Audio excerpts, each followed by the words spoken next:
Good morning, welcome back to my channel. আমি অনামিকা চলে এসেছি আর একটা নতুন ব্লগ নিয়ে। আজকে অনেকদিন পর যাচ্ছি মেয়েকে আনতে। আর যে ছাতা, আজকে বৃষ্টিও পড়ছে অল্প স্বল্প। তো চলো একটা নতুন ব্লগ স্টার্ট করছি আজকে। তো ব্লগের শেষ পর্যন্ত থাকবো।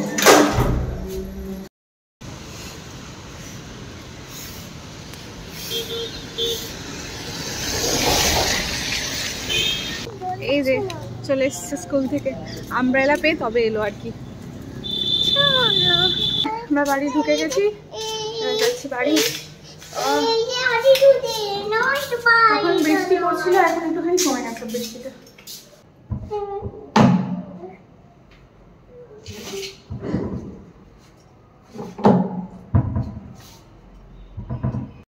টিফিন দিয়েছিলাম তো খেয়েছে নাকি সেটা এবার দেখবো আর কি। খেয়েছে, মোটামুটি পুরোটাই খেয়ে নিয়েছে। একটা গোটা পিস দিয়েছিলাম 4 টুকরো করে, 3টে খেয়ে নিয়েছে আর একটা এখন আছে। আচ্ছা মাছ করব, তো মাছটাকে ধুয়ে নিই। শক্ত বরফ হয়ে গেছে। আমাদের 3 জনের জন্য 3 পিস। চা খেয়েছিলাম, আর একবার চা খেতে ইচ্ছে করছে, সেজন্য একটাই চা করে নিই। তুমি মেশ করছো? এগুলো কি মেশ করছো তুমি? কি না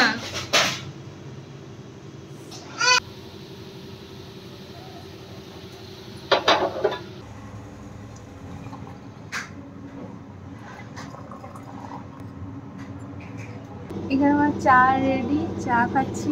আর আমার উইন্ডোর সামনে হচ্ছে একটা বিল্ডিং, তো সেখানে আজকে ঢালাই হচ্ছে। 2 তলা ঢালাই হয়ে গেছে, 3 তলাটা ঢালাই হচ্ছে আজকে, তো সেটা দেখছি। প্রচণ্ড নয়েজ হচ্ছে, খবর খবর করে মেশিন চলছে, কালকে রাত থেকে শুরু হয়েছে, আজও চলছে। আর এখনও আর একটা ছাদ ঢালাই হবে, এই এই 2টো ছাদ ঢালাই হচ্ছে, তো এই নয়েজটা থাকবে। তোমাদেরকে একবার পাচ্ছি তো দেখাচ্ছি দাঁড়াও।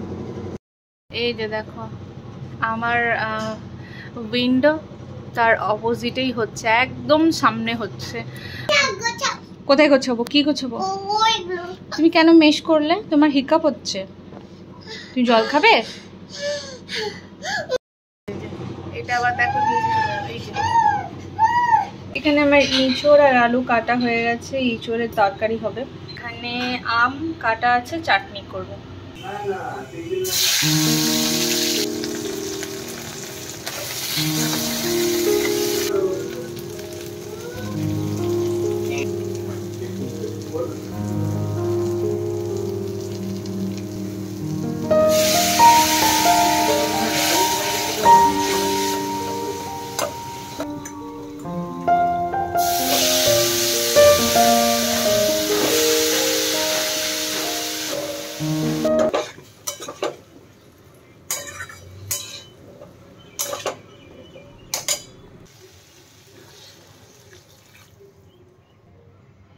যেহেতু আমি সিদ্ধ করিনি কোনো কিছুই, সেই জন্য একটু বেশি করে জল দিলাম, তাতে করে সিদ্ধটা হবে। আজকে ভাবছি মাছটাকে একটু মশলা দিয়ে ফ্রাই করব। প্রথমে নুন হলুদ দিয়ে দিয়েছি, আর এখানে আছে লেবুর রসটাও দিয়ে দেবো।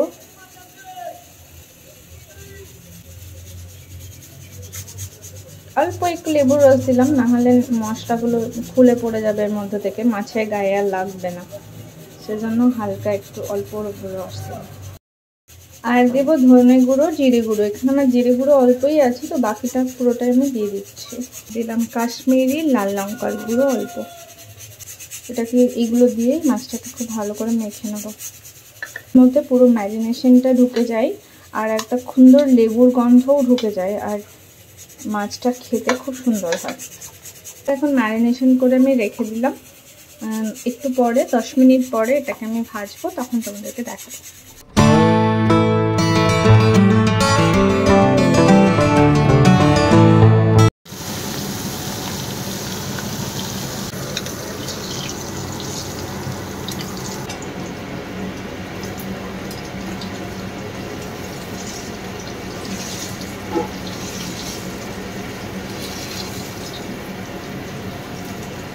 পিছন দিকটা পুরো হয়ে গেছে, অপোজিটটা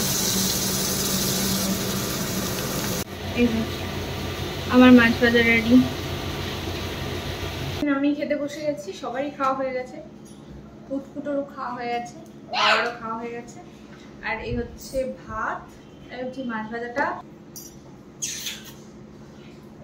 এটা হচ্ছে দই, মিষ্টি দই, আর এটা হচ্ছে চাটনি, আর এটা হচ্ছে ইঁচড় আলুর তরকারি। খাবে তুমি চাটনি? খাবে yellow chutney? You want to eat?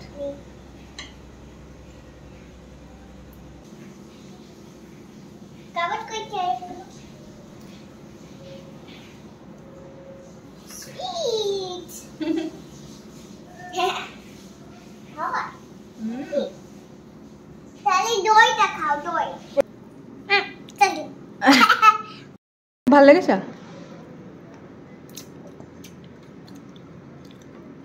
ওর দইটাই ভালো লেগেছে। টেবিলের উপর থেকে নিচ্ছে আর খাচ্ছে। আরো চাই, আরো চাই? ওকে, আমি আবার দেবো, বিকেলে আছে। বিকেলের পরিবেশটা খুব ভালো লাগে সময় কাটাতে, মাঝে মধ্যেই চলে আসি বিটিনকে নিয়ে। যেদিনই পার্ক যায় না সেদিনই উপরে ছাদে চলে আসি। ওরও একটু এন্টারটেনমেন্ট হয়ে যায় আর আমারও একটু এন্টারটেনমেন্ট হয়ে যায়। আমি স্নান করাবো নিচে গিয়ে।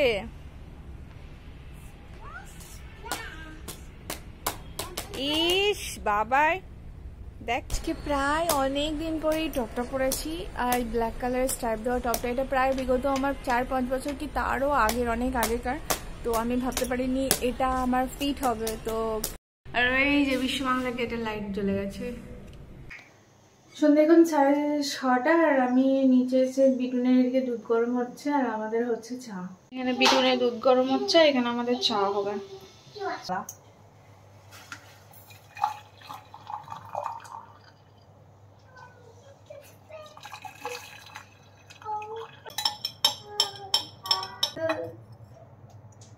হ্যালো এভরিওয়ান, এখন ওই 7:30টার কাছাকাছি বাজে, কিন্তু আমার শরীরটা না একবারেই আর পারমিট করছে না।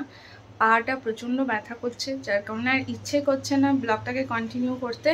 যাই হোক, আজকের ব্লগটাকে অনেকটা পারলাম, যতটা পারলাম তোমার সঙ্গে শেয়ার করলাম। আর ব্লগটার সঙ্গে থাকার জন্য অনেক অনেক ভালোবাসা। আর যদি এতক্ষণ পর্যন্ত আমার ব্লগটা দেখছো তাহলে একটা রিকোয়েস্ট করব, প্লিজ একটা লাইক করে দিও আর চ্যানেলটাকে সাবস্ক্রাইব করে পাশে থেকো। দেখা হচ্ছে পরবর্তী ব্লগে। ততক্ষণের জন্য ভালো থেকো, সুস্থ থেকো, টাটা, বাই।